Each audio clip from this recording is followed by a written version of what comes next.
Hello everyone, and thanks for joining School of the American Rifle. Today we're going to do an upper receiver autopsy. Now this upper receiver doesn't have a problem, but I'm going to pan over to my laptop here and show you why we're going to do the autopsy. It has nothing to do with what's on the screen now. It has to do with this spring here. This is a Sprinco spring, and this is one of only a few out of, I can't even tell you how many that Alan Duggar at Sprinco has made, maybe even a million, maybe not that much, but a massive amount of springs. He's only seen a couple fail. What's interesting about this particular failure, though, is after Alan received it, he noticed that the exterior of the spring had pitting all over it, like it had been exposed to some kind of corrosive element. So to further expand on why this happened, the owner of the upper receiver and the lower receiver that this spring and buffer came out of sent me the upper receiver. I'm not going to mention the gentleman's name in the video, but what I want to do is try to figure out why this happened. Now, what we do know is that this weapon was fired with some imported ammo. So we're not sure if the ammunition was corrosive or if there was some kind of reaction with the lubricant or something the gun was exposed to beyond ammunition or lubricant. But we're going to try to see if we can detect any kind of corrosion inside of the components or any excessive wear that may be related to corrosion that mirrors what Alan has seen on those springs. So let's go ahead and get into it. I taped up some of the information on the box because I respect the privacy of people that send me things, and I don't want the whole internet to know where they live. So there may be some information in here that I'm going to hide off camera. I haven't opened this up yet, though. He did give me an envelope. I'm going to keep that sealed. Oh, there's something in there. Oh, yep, I'm going to keep that sealed. Let's crack this open. So we have some ample packing. Take the receiver up.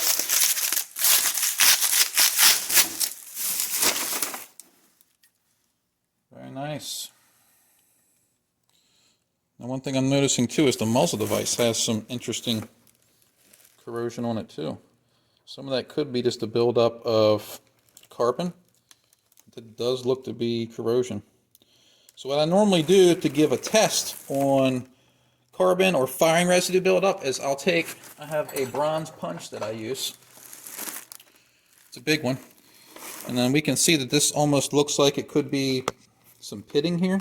Let me try to get my hand there so we can focus on it. Look at that, see? So if I make light impacts with this, usually it'll break up if it's just carbon. And some of it is. Some of it's not, though.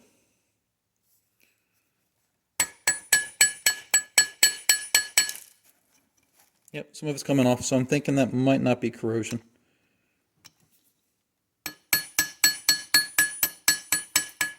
You can see some of it flaking off in my hand. That's essentially what I'm trying to do. Without using something that's really aggressive or abrasive, just light impacts with something soft like this will normally break it up. And then maybe we can get a good look here. We can see that there isn't any corrosion there now. Right here on this upper tine. There we go. So I sort of broke through some of the corrosion, and it's nice and smooth under there. So this is just heavy carbon buildup. Let's go ahead and get this box out of the way. All right, put my punch back. All right, he did send the bolt carrier group. It is lubricated. Smells like cherry bombs. Charging handle, lubricated well. Get a paper towel to wipe some things down.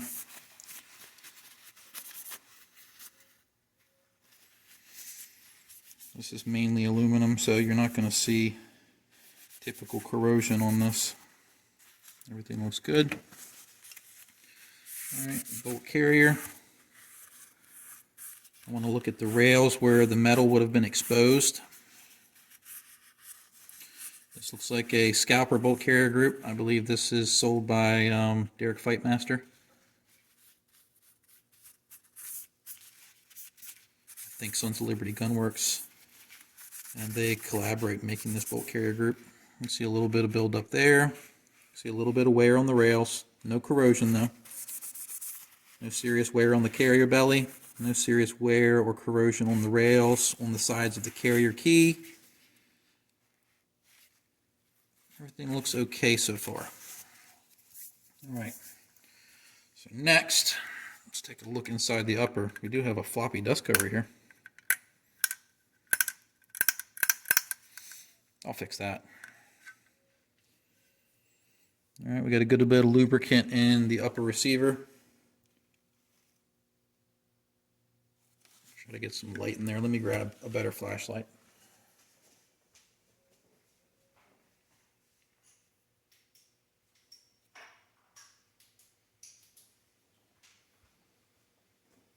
Alright. You see, it's got plenty of firing residue in there, plenty of lubricant, so it wasn't bone dry. I'm going to run a patch in the barrel just real quick to make sure we don't have anything abrasive in the barrel before we stick the borescope in there.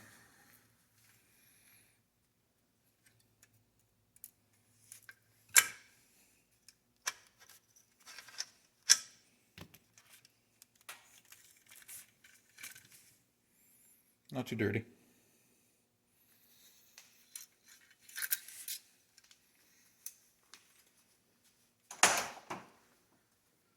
Alright, let's fire the borescope up.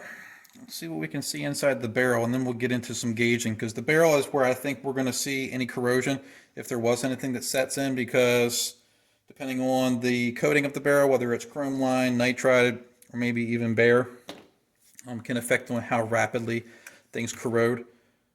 So let's go ahead and get the borescope image up on the laptop.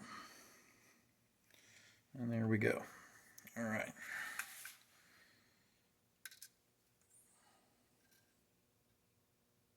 All right, we're into the barrel extension now.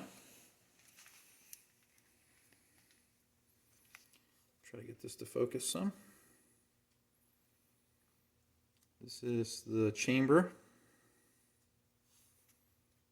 I'm trying to get this to better focus. It's not cooperating. There we go. You see a little bit of brass.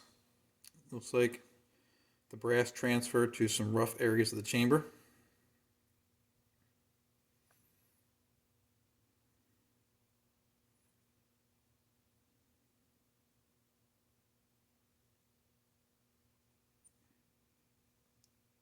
Looks to be oil. All right, now we're transitioning up into the neck, and now the throat. And here's the throat. Let me see if I can decrease this light a little bit. There we go. All right, you can still see some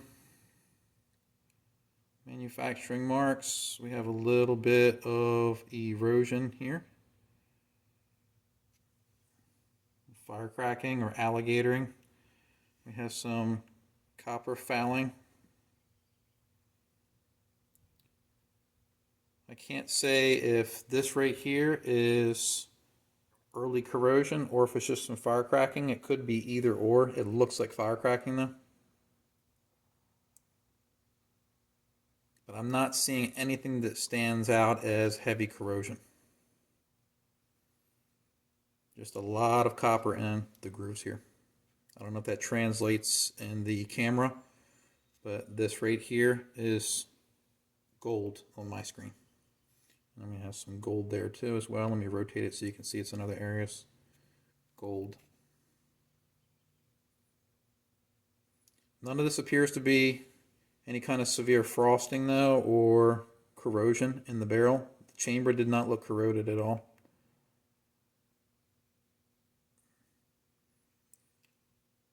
And something that does look a little strange here is the edges of the rifling right here. It looks a little dark. And sometimes that can be remnants of corrosion that is set in. A I'll have to clean the barrel to be 100% sure.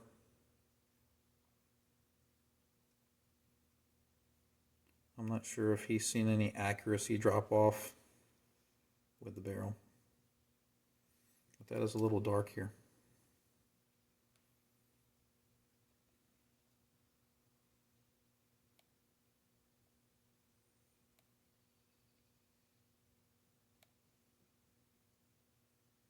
A lot of copper failing near the muzzle. We're getting closer to the muzzle. I'd like to look at the gas port, so I'm going to extract this all the way and go back in from the front. See if I can see what kind of erosion we have on the gas port.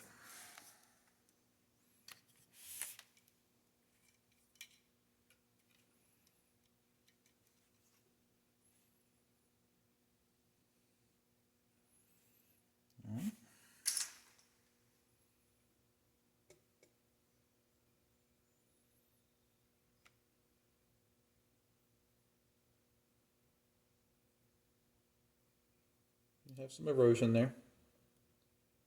It looks to be a chromed barrel. It looks like some of the chrome has eroded from the port.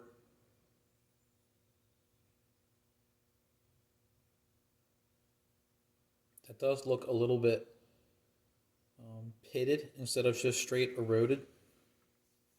So I'm thinking that there was some corrosive elements in whatever was going on here. It's not heavy, but some of this rifling is a little dark. Not near the front though. It's near more towards the middle of the barrel and closer to the chamber. So what I'm going to do here is put some cleaner in the barrel, and while we're gauging other things, we'll let the cleaner try to do its job.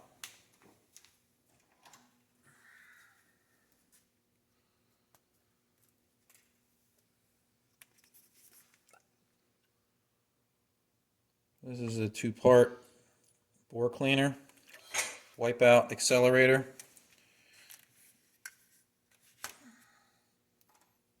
And then wipe out is the regular cleaner that I use. It's it won't etch the barrel like some copper cleaners do.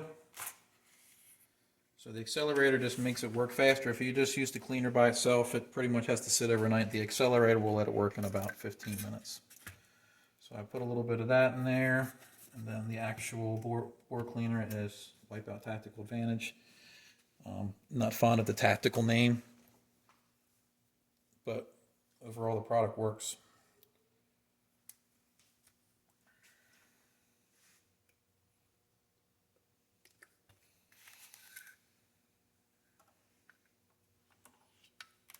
Normally I would do this with a board guide.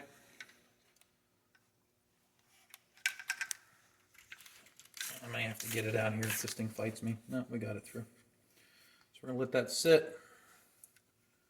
And what I'll do is I'll run a nylon brush through the board to try to break up any hard deposits. I usually avoid using bronze brushes unless we have something we really have to scrub at. What bronze can do is it can give you a false positive. So I'm using barrel cleaner here, which attacks copper. So if you use a bronze brush, it's possible that it can mimic the results of having copper in the barrel. So the whole point of using this is to get it so you can push through a clean patch and say, okay, I'm done cleaning. But if you're using something bronze that can transfer something similar to the bore, then it can give you more false positives that the barrel still has to be cleaned some more. All right, so here's what I'm going to do. I'll put our Borescope off to the side, but we're going to get back into it in a little bit. And while we're at it, why don't we gauge the bolt carrier? We'll make it a physical for this as well. Now, something that I'm not aware of is I don't think this gun had a problem besides the spring breakage. The whole intent of this video was to try to determine if the ammunition or some other factor was the cause in the corrosion that Alan was seeing on the spring. And if we can look inside the bolt carrier group, that may be able to tell us something too. So we'll grab the Borescope and we'll look inside here. I doubt we're going to see corrosion inside of here because it's chrome lined. And that normally resists corrosion pretty well. You can see a lot of firing residue on the bolt tail there. Some people go crazy and scrape at that. I leave it be. I'll wipe it down so we can take a look. It doesn't appear to be corrosion. That's all firing residue buildup. No corrosion here that I can see on the support ring or bolt shoulder. Bolt face looks good. No pitting or corrosion on that. That's firing residue on this bolt. Let me wipe it down, because it did look pitted in the screen as I was looking over my wife's shoulder. But that's not pitting there. Let me get a Q-tip or a swab.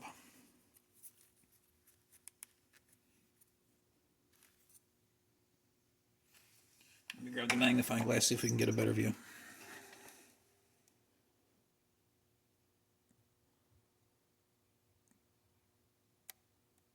So a small amount of pitting actually.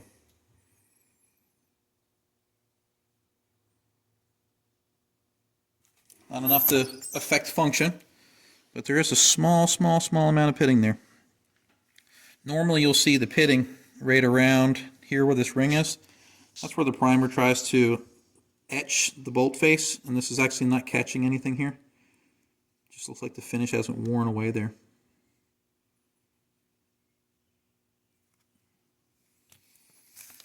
Let's go ahead and tear the rest of it apart though. Retaining pin, extractor. We have a Sprinco spring here, so let's see if we can detect any corrosion on that. Nope, the extractor spring looks great. I'm not sure if this bolt carrier group lived in the gun the entire time, but I don't see any obvious corrosion on that spring there. Let's go ahead and start gauging some of this. Extractor groove passes. That spring is good. Has the black insert, no donut on it. That moves freely. Let's check for magnetism. None.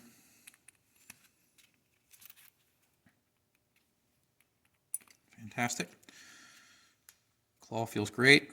Extractor passes. Firing pin retaining pin legs look good. Cam pin has some wear. Let me wipe this off so I can get a good look on the camera.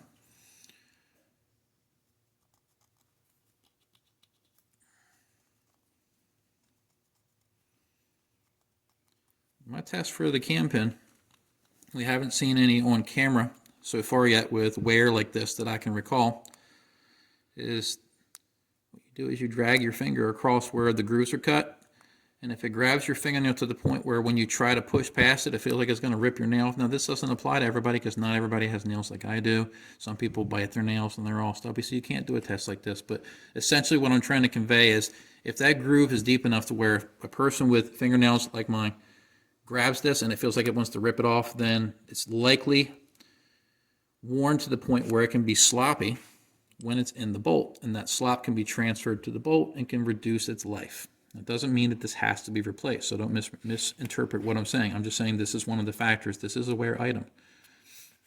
So that still passes because I was able to drag my fingers across it. All right, let's look at the firing pin. Firing pin has no gouges, no corrosion on it. The firing pin tip usually will erode if it's exposed to a lot of corrosive stuff. So let's see if I can see it on camera here. Nope, tip looks good. We may be able to zoom in with the camera itself to get a better look, but I don't know. Now I'm spinning that, so that is a reflection. That's not a crater in the tip. The tip looks great.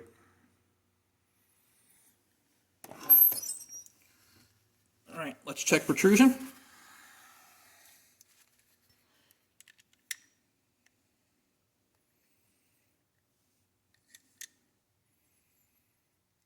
We're good.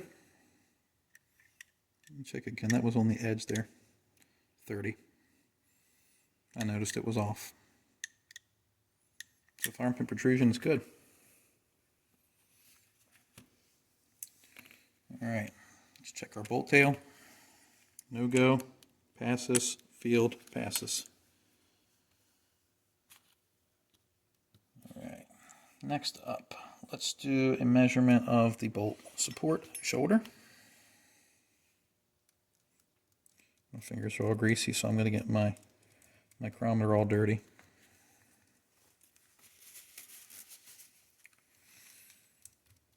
Make sure it's zeroed out.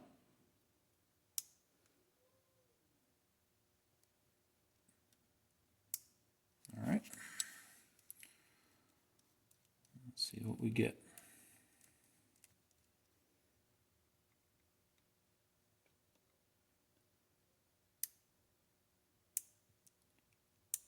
.527. Not bad for well worn.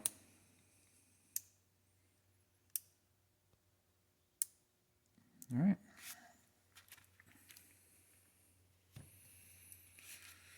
The ring's gonna look good. Let's do a ring test. Look at that. I don't think I've been able to show this to you guys on video before, but this is one of the first tests that I do. So when the bolt carrier group's assembled, firing pin, cam pin, all that stuff's installed. Now, just to show you that this isn't causing some kind of weird issue, I'm going to put it in here to show you. So cam pin goes back in, firing pin goes back in, and that'll add some weight too, which will actually make it collapse a little easier. All right, so extend the bolt. See what's happening? It can't support the weight of the carrier. Now, that does not mean this is a failure. This is my sort of initial test. So as you pull the bolt out of the gun, you look at it and say, okay, do I want to tear this all apart to look at the gas rings? Maybe not. Pull the bolt head out, put it, and it should not collapse like that. It should be able to support the weight of the carrier. If it does what we just saw on camera, then I follow up with a secondary test. So I'll strip the cam pin, the firing pin, the retaining pin. You can leave the extractor in. But I'll make sure that the bolt can move freely. I'll take it out by hand just to check and make sure there's no carbon holding it in place, anything like that. And if you want to, you can go crazy and take all the lubricant off, but that shouldn't affect the test too much. But the next test is to put the bolt in with my hand and hold it like this. Give it a little bit of a shake. I'm not talking about like that, where I just jerked on it. But, see, look, it's falling out. So it doesn't mean that it's a complete failure. Does it mean the gun won't run either? No. It can completely fail a gas ring test and still run. The point is it tells you that you may be at the point where it's about to start leaking gas and causing the gun to be inefficient enough to stop cycling reliably. It's definitely bad situation. This is just a check. This is a test. So the rings do not look corroded. They have nice sharp edges, which usually means that they've been worn a good bit though. So there's not a whole lot of tension here for these rings. Now what I do see here, if you look closely, we're missing a big chunk of ring here. Can you see that? Let me grab my little pointer. So normally there's a gap in the rings. See that little gap there? Look at the gap here on this bottom one. We're having trouble focusing. There we go. So we have a little gap there. But look at this gap. Look. From here to here. I'm going to pull it off.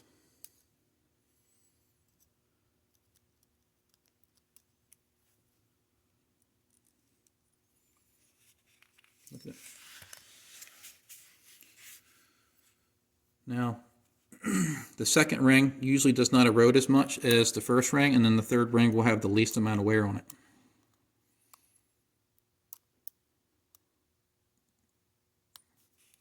Trying to pick it off without causing any damage so I can show you a comparative from one ring to the next.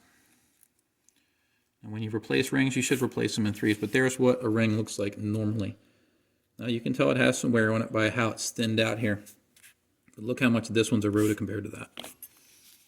So this gun definitely needs some new gas rings, in my opinion. Like I said, it doesn't mean the gun won't run, but this is one factor that can cause a gun to be unreliable. Gas rings are a wear item. You always replace them in threes. I'm going to put this ring back on. So I'm going to put new gas rings on for him while we're in it. There's no point in putting it back together with bad parts, so let me grab some new ones.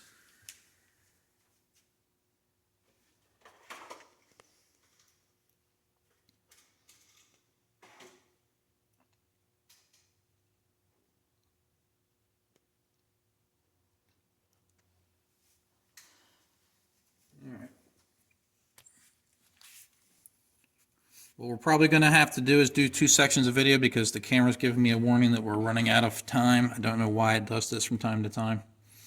But we're going to replace these rings. I'm looking at them to see how they're beveled. Gas rings do have a bevel to them. Yep. So they'll be tapered one way or the other. It'll be wedged like this or like this. So I'm trying to put them all in the same direction. Put the edge in. Roll it around.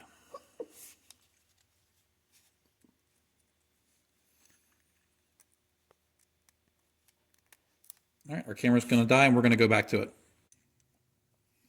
Put this last one on. Roll it around. Now we have all 3. And look at this. I'm going to line the gas rings up. It's going to be terrible. I'm kidding. So military manuals, what they will talk about is if these gas rings line up, then the gun might have problems.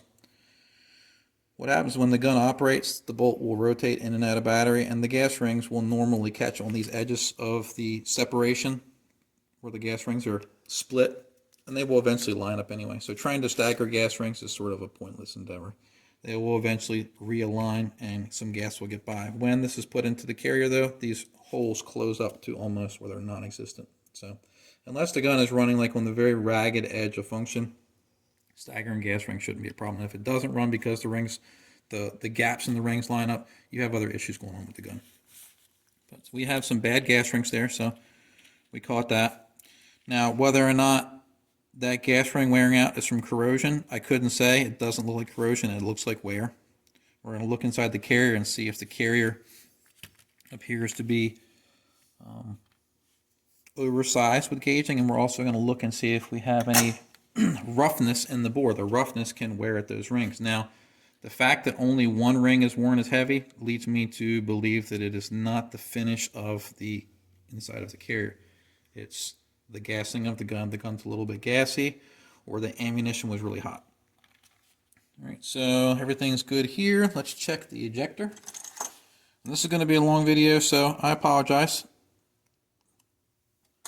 Ejector spring feels good. I wasn't able to test that, but by feel, it feels good. It should pass my regular test that I do off camera. Firing pin hole passes go. No go does not go in, so that's good. Let's measure the carrier.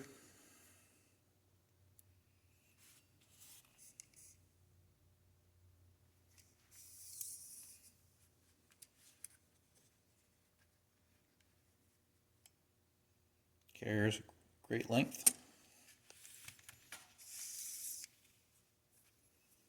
Put that off to the side. All right, let's check headspace with my proven barrel, and then we'll even try it in the gun itself. So 223 go, passes with ease. 556 go, passes with ease. 556 field does not pass, which is a good thing. So let's try the barrel. Now we do have some cleaner in there, so we're going to get our gauges dirty. But I want to make sure it closes on the 556 go.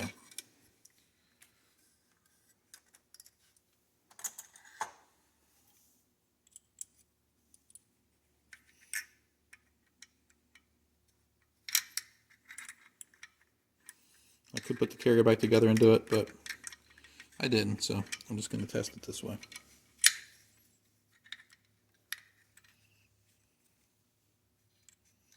If I can get it to line up. I probably should have put the bolt back together.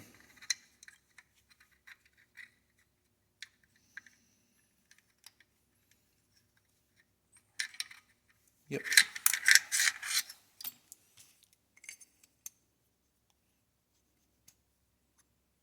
There's some good gas resistance there. Alright, firing pin.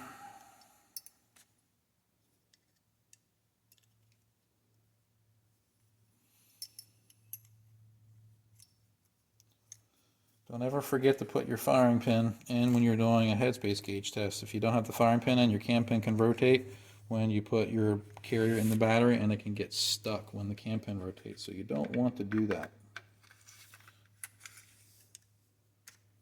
Close this on the 556 go. The gauge is going to be dirty when it comes out. I'm going to have to wipe that down.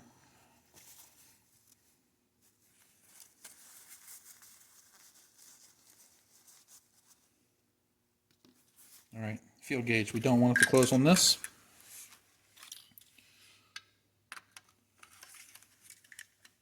There we go. See how the carrier doesn't go flush at the back? Doesn't go in all the way. So it passes. It doesn't close on the field gauge. And there went that gauge. I have rubber floors though, so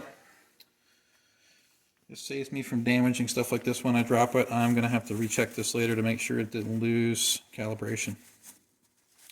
If you drop your gauges or you scratch them up, you can raise a burr on the edge here or on the datum line. It can cause the gauge not to give an accurate read. And I'm constantly checking my gauges to make sure that they're still within tolerance, because that's the whole point of gauges. You want to make sure you're using an accurate measuring tool.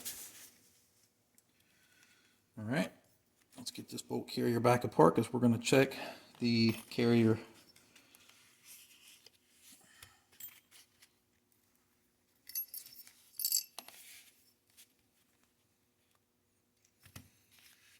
Protrusion was good, our cam pin was good, this is good, this is good, our gas rings were bad. Our ejector was good, bolt face has a little bit of pitting, but still acceptable. Alright, set that to the side. Gasket gauge. Go passes. No go does not go in. Alright, let's do our gasket test. This particular carrier has Michigan ox in it. It has the little teeth. You need to make sure that these both work. I've already set my wrench to 30 inch-pounds. Move over to the vise. I'm going to give this a test.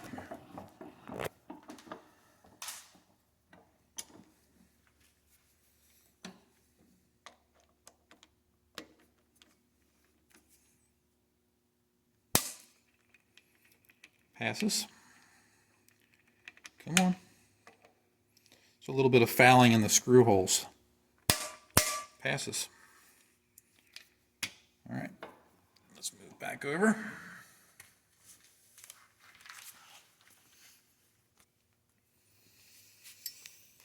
All right, let me clean the inside of this carrier 3-bore so we can get some good gauging and a look at it.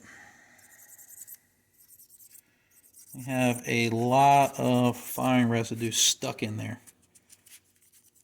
Normally that stuff doesn't stick too well inside. I'm sort of scraping at it with the back of that swab. It's brownish in color, so the ammo is definitely behaving a little weird.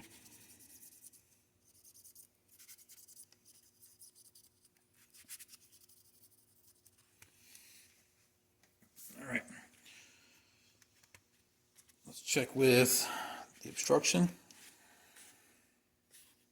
We got through. Alright, these are all barrel inspection things. Move those off to the side. Headspace checked out. We're not going to take the muzzle device off. This is the thread concentric or runout gauge. We're going to leave his muzzle device in place. Obviously, if he had an issue with the threads or the barrel, he would have shot the guts out of a suppressor by now, but he hasn't. So we're going to have to assume that's good. So I'm not going to pull his muzzle device off to check that. All right, all these things are good. Let me put those off to the side and out of the way. Little tip, if you're ever at the shooting range, you're trying to work on your gun, diagnose it. Little trick is you can use your carry handle as something to prevent parts from rolling off your table. So if you have this strip and your shooting range bench is at an angle, doesn't sit level, this will prevent things from rolling off. You can take your bolt, stick it in there like that, keep it from rolling away. It should normally roll away because of the teeth on the bolt, but just something that I do when I'm working out in the open. All right, now one thing that I am concerned here is that we're going to get a false reading because, let me get a flashlight, there is a lot of buildup in there. So we're going to look at it with the camera first. I want to see if I can clean some of that because this will give a false read. It's going to show that the bore is of smaller dimension than it actually is with the pin gauges. We want to try to get an accurate read. So let me get the Borescope out. Get lined up, and in we go. Let's get this focused.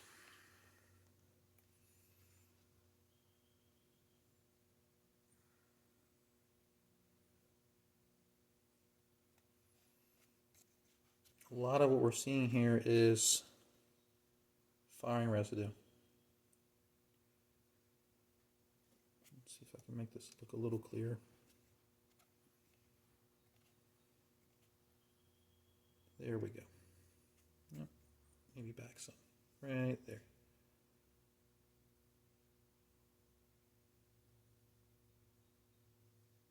So there's some discoloration there of the chrome.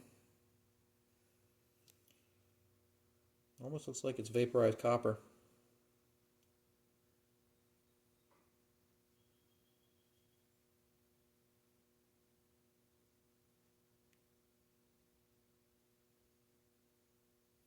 A little bit rough right in that one area there. Let me see if what we have in the bolt tail seal. So let me focus that in.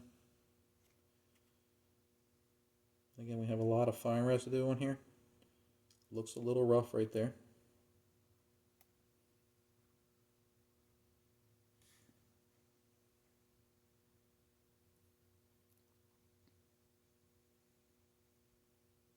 I don't know if you guys can see that in the camera, but the machining, that's where the gas rings run. It's a little bit rough there. Now, like I said, I don't think that that was the primary cause for the gas rings failing, and I'm not sure what the round count is. So this gun could have 10,000 rounds through it for all I know, and that's a good service life for gas rings. So, but that is something that I'm noticing, is it looks a little rough in the gas ring run as far as machining goes.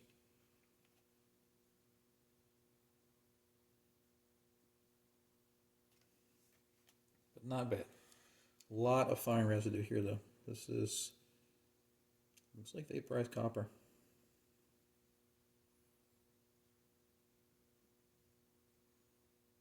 Let's see where it's chipped off from the chrome there. That's not the chrome chipping, that's just the fine residue that hasn't broke away right there. We're going to try to clean some of that off. What we're going to actually do is go to the parts washer, and I'm going to stick this in the parts washer real quick so you guys can follow me.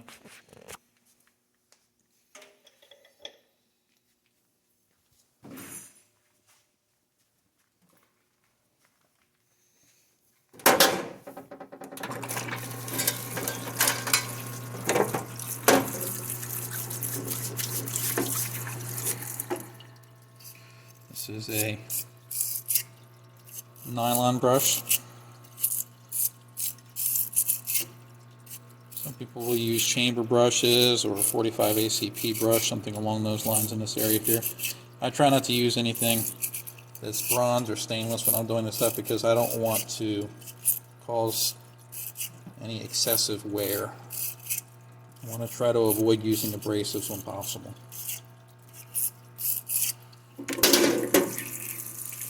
This parts washer here is a unit that's purchased at Tractor Supply Company. Harbor Freight sells a similar model. It may even be the same thing. And here I have a bucket heater. And then I added a brush to the pump. Instead of having a little arm, I have a brush on it now so I can flush all parts. This is what I use to clean everything that I work on. I don't sit there with poppies or some kind of solvent sitting here picking at things with dental picks. I have various brushes. All nylon stuff. And again, I don't have to be doing the outside like this, but I'm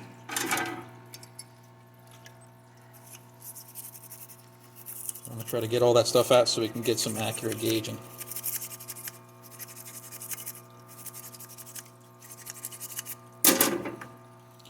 The blue brushes that I use are made by a company called IOSO or IOSSO or ISSO.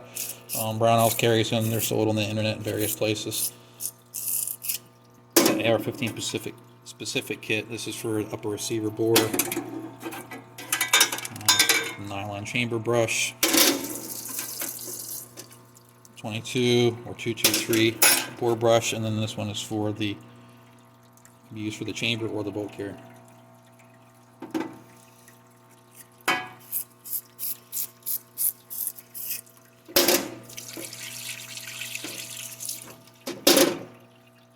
Normally, I would be wearing rubber gloves that I have right here, but since we're on camera, I wasn't being as safety conscious for myself, just trying to capture content. But normally I do wear gloves, even though the simple green precision that I use is safe for aluminum and stuff. You get firing residue in this water, and it's not good to get it exposed to your hand all the time. This is going to be loud in the video, so I'm sorry.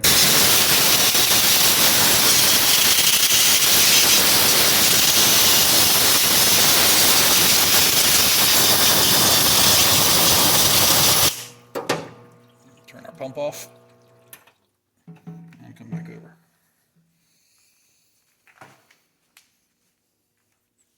All right, let's see if we got all this crud out of there. Looks like we still have some in there. This stuff is baked in.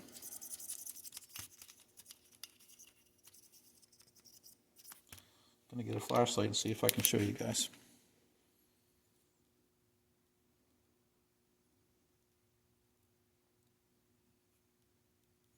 It's not corrosion, it's just really baked on firing residue.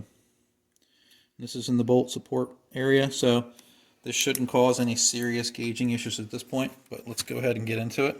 So we're going to do the bolt support run right now. Takes the first green. Second green starts but doesn't go. There, it went. Does not take the yellow gauge. So bolt support, it's good. Gas ring run. Takes the first green gauge. Second green gauge, it starts, but I can feel some resistance. Getting into the yellow, and it doesn't go. So a very effective seal for the gas ring run. Bolt tail. First green gauge goes. Second green gauge passes. I felt like that was the last one. Let's try this one. We're into the yellow. The yellow starts, but it will not go through. So all three runs are in the green range. All right. Staking on it. Very aggressive. Looks good.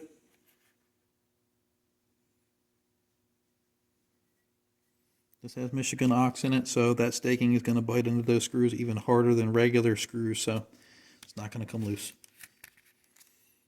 Carrier belly looks good. We can see we have some firing residue up front right here. Again, not going to cause any function issues. People love to scrape their ARs completely clean. The only reason that I'm cleaning stuff is because we're trying to gauge things. Don't need to break out scrapers and picks and everything every time you got to lubricate your gun.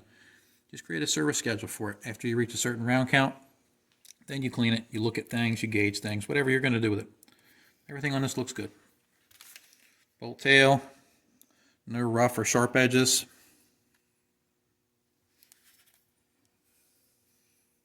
Bolt carrier rails look good. Like I said earlier, no corrosion buildup on them. So everything so far that we've looked at doesn't look like anything serious. Let's check and see if it has a 5.56 throat. This is a Michigan's throat checker for 5.56.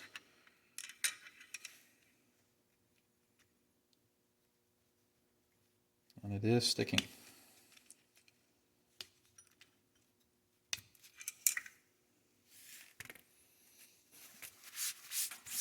Let's see if we can see where.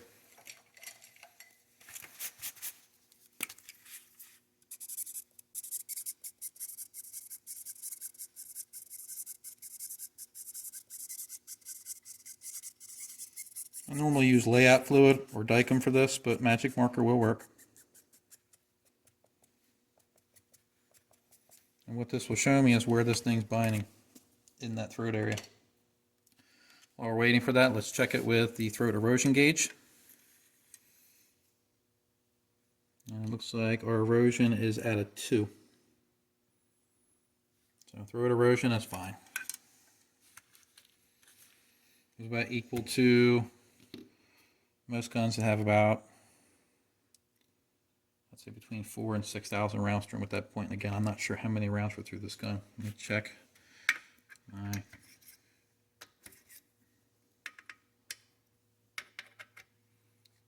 pivot and takedown holes past my gauge. Let's check our gas tube. We're checking the flare right there. So we stick this in with the charging handle removed.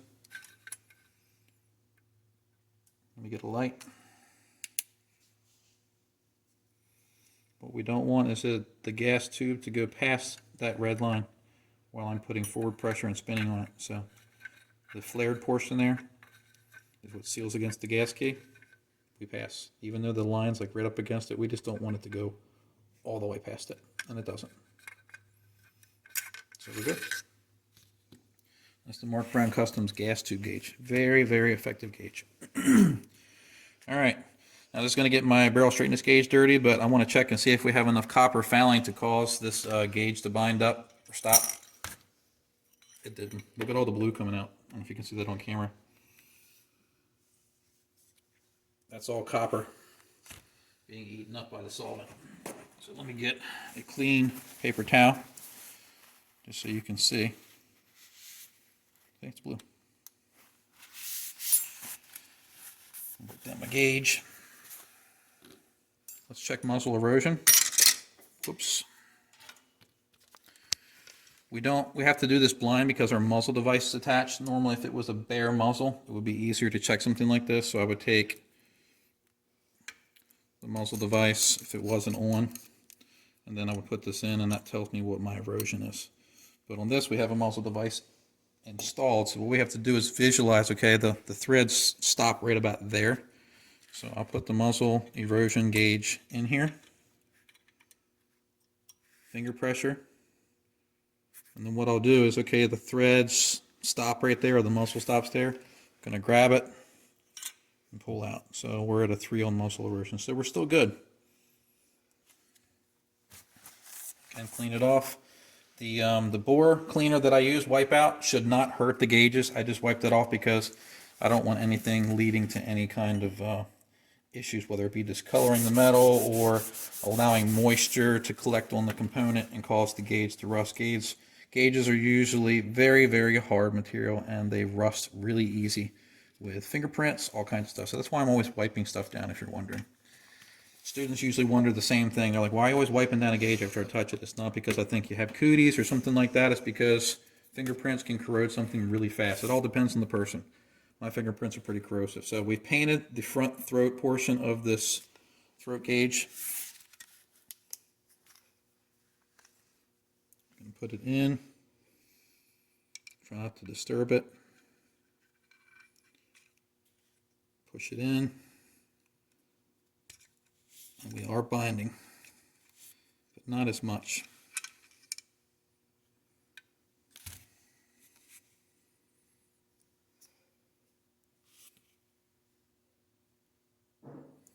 And it looks like it's okay. Maybe a light faint line right there where it got light. I'll put it in one more time. The solvent is attacking the magic marker.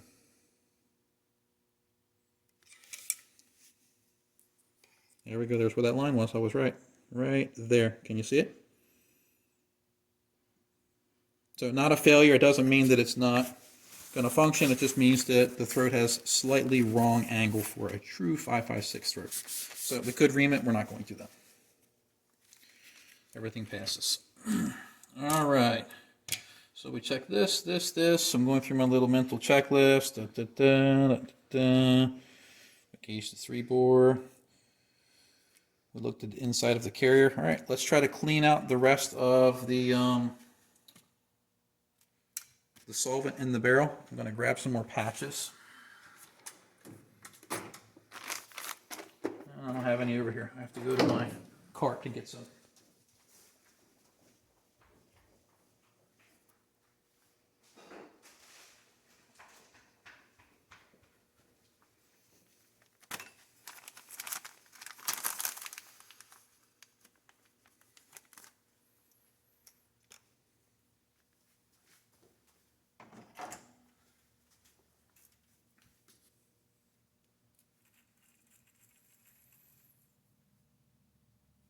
We're going to go back into the barrel one more time. We're going to have a good bit of copper on here, I'm sure of it.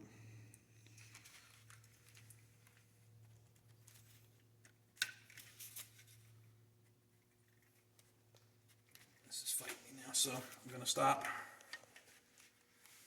I'm going to put my bore guide in.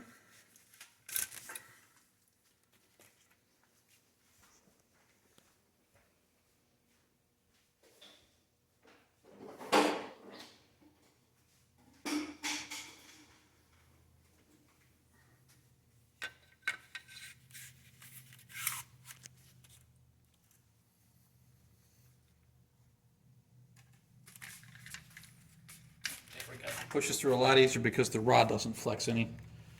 So we had a good bit of copper there. See, it's all blue.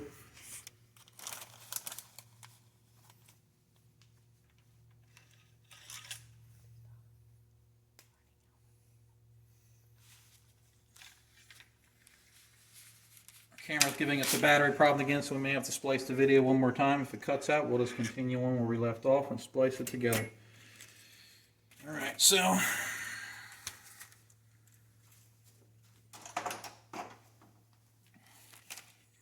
put our Borescope back in and take a look on camera. See if we notice any differences. Whoops. There we go. Well, we can see the barrel is cleaner, so we lost a good bit of copper in the grooves there. Didn't even sit that long. The wipe out stuff works really good. All right, our video camera gave us another problem, so we're picking up where we left off. We just cleaned out the bore. We have the Borescope in, showing you that we removed some of the copper with the wipeout cleaner. And just because I use wipeout doesn't mean that whatever you use is terrible, and I say that you're not knowledgeable. It's just what I found works very well, and it's not something that's going to cause corrosion in my barrel.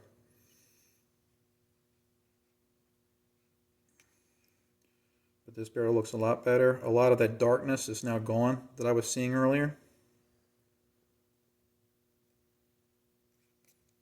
Focus this a little better. I can still see some darkness in these grooves right there. Now that could be more firing residue. We'd have to scrub at the barrel a little bit more.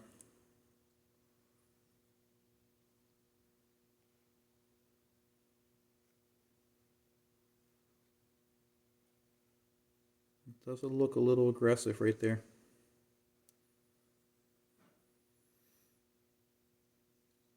What I can do here is I can run a bronze brush in here and see if it attacks any of this real quick. So let me grab one. I normally don't do this, but let's give it a shot. We want to make sure that whatever's in there isn't causing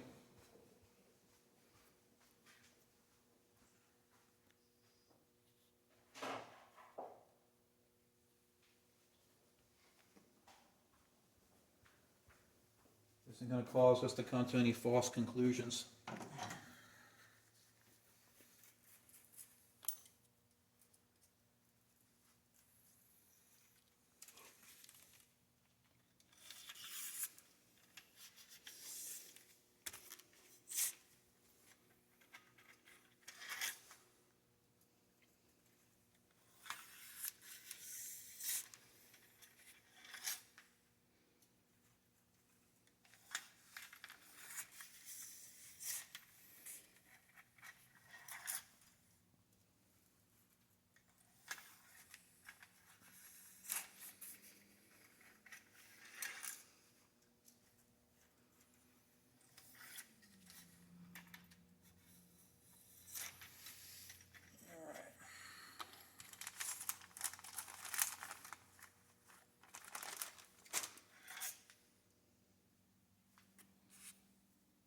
help if I put the jag back on there.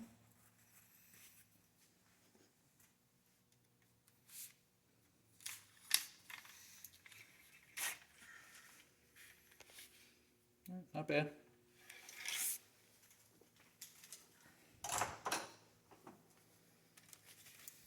All right, let's take one more look. We use some abrasive cleaning methods.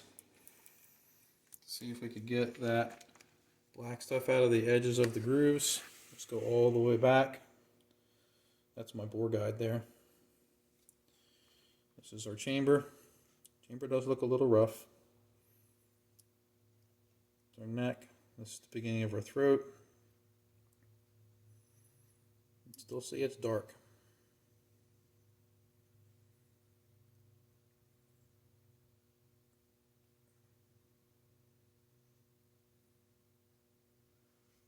So I'm thinking we do have a little bit of corrosion going on here. I can't say with absolute certainty, but I do believe that this here and this here is some corrosion that's set in. Now it's not deep, it's more of a frosting than like a pitting. But it exists there, there, there, and then there's our throat. So it keeps going. Then we keep seeing it for a while and then it gets lighter.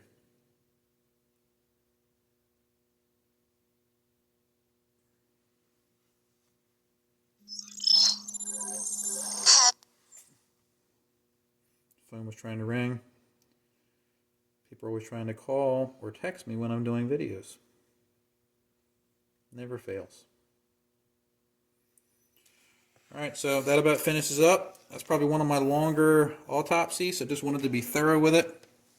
Overall, this whole setup is in fantastic shape. There's nothing wrong with the bolt carrier group. No corrosion that I can see beyond a little bit of pitting on the bolt face.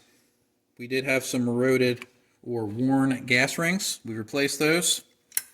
We do have a problem with our trap door here. I guess I could fix that on camera real quick so everybody could see it. Might as well while we're at it. So let me grab a little screwdriver. We're going to remove the C-clip.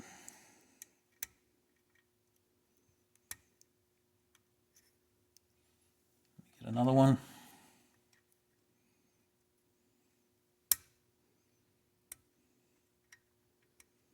There we go.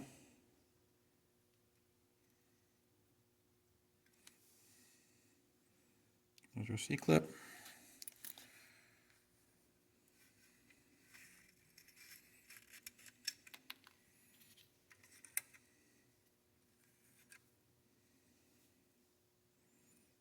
Put our spring on.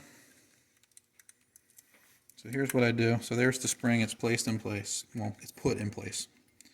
All right, and we have this little tab. What I do is I grab it and I wind it around, add tension to it, push this forward. This does not work on all upper receiver types. If you have a billet upper receiver, you sometimes cannot go from the back here. This is closed off, or the profile of the forward assist is the wrong type. But so we have proper tension now. Next, what I'll do is take a little bit of grease, put it there on the edge.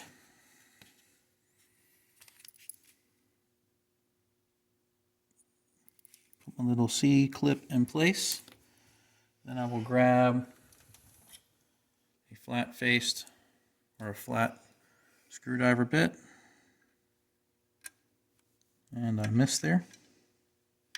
And I'm in place. I don't know if you heard it click, but it is in place. Alright, so we fixed that. Alright, but like I said, a little bit of erosion on the bolt face, some bad gas rings. I do believe we had a bit of light corrosion in the barrel. The Sprinco extractor spring looks good. While we're in it, I think it would be a good idea for us to pull the ejector out real quick. Let's take a look at the ejector just to make sure that that spring in there didn't suffer any kind of catastrophic issues with corrosion. Get my bolt vise.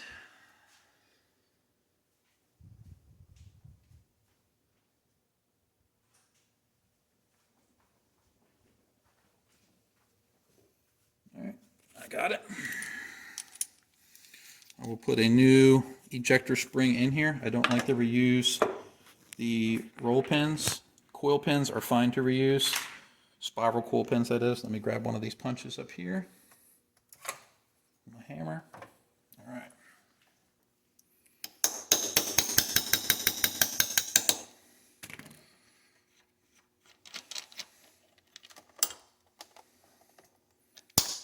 There's our roll pin. There's our ejector. There's our spring.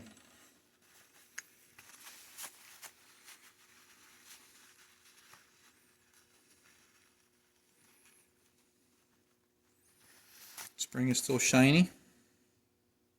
Doesn't appear to have any corrosion at all on it. I'll spray it off with some degreaser just to be sure we can get a good look at it. No point in doing an inspection if we can't see what we're looking at.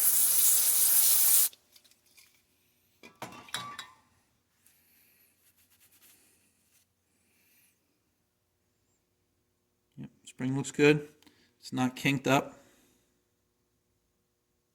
There's a little bit of fine residue in the core of it, but overall it looks good. I don't see any pitting, any kind of corrosion, any frosting, anything like that. So overall, like I said, we did well. My bore guide is nasty, but that's the whole point of it. I'll clean that all off camera. I know, guys, I'm OCD. My wife's cracking up off camera. She can't help it. Maybe some gals watching too, so I'm sorry for the gals I may have left out. She's still laughing at me. All right, so overall, I think we determined that there was some possible mild corrosion in the ammunition. It left a little bit of, let's say, frosting in some of the rifling in the barrel. I'd say probably the first 5 inches of rifling has that frosting in the rifling. All the rest of the springs in the gun look good. The only other areas that could possibly be affected by some corrosive properties of the ammunition that we could detect with wear or anything would have been the bolt face and possibly the gas rings. But like I said, I think that's more of a gassing issue because only one of the rings were at failure point, which is normally hot ammunition. So I'm going to blame this corrosion based on what I have in front of me with ammunition and just wear and tear. I mean, these are wear items. Bolts are wear items. Cam pins are wear items. Everything on the gun that's moving or is having a projectile passing through it is a wear item. So, hope you found this video educational. It's really long-winded and I apologize, but I wanted to be thorough. Wanted to make sure we got into every possibility of this to make sure that we could figure out what was causing the spring failure for the Sprinco action or buffer spring. I don't have that in front of me. Alan from Sprinco may be gifting me that spring, so I may do a follow-up video on it once I get that in my hands. But there was definitely something going on with the exterior of that spring, not something that naturally occurs with those springs. They normally last a very, very, very long time. You normally outuse your gun before those springs go bad. So it was an interesting failure, something we wanted to dig deeper into. So hope you found this video educational, and thanks for watching.